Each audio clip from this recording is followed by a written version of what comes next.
Friends welcome to my mini blog. तो मुझे सका पलि आसी गाधेकिना गाधे सारा पर ये मु चा बसई देती चा हो सारापर देती मुझे मिश्री पानी पीऊँगी। सका मिश्री पानी पीबार अभ्यास अच्छी मोर। मिश्री पानी पीकी मो काम को बाहरी जी।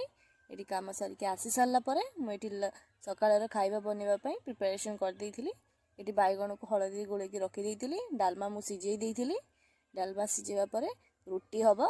तो मुझे रुटी करदे डालमा भी सरी जाइए करदे बघार देती मु बैगण भाजी देती।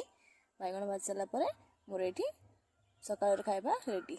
मोर ये कम सरीगला तो मु अन्य कम को जाकि आसी सारापर ये मु लंच पाई प्रिपेरेसन करदे। ये मु भात बसई दी प्रेसर कुकर भजा भाजी देती। दीपर हो गला मत भोक लगे तो मुझे खावा जाऊँगी। आशा देखिए मो खाइबार कौन अच्छी आज आज अच्छी पखाड़ मिलमिकर कषा आउ सलाड अच्छी। आपण को खाइबार कौन अच्छी आपण मैंने निश्चय कमेंट रे कहे। ये मु खाइबा खाई नौ लंचटा। तो लंच कर सारापर मोर अन्य गुड़े कम अच्छी करने को जी। तो आपण वीडियो केमती लगिला लाइक कमेंट और सब्सक्राइब करने को भूलिए।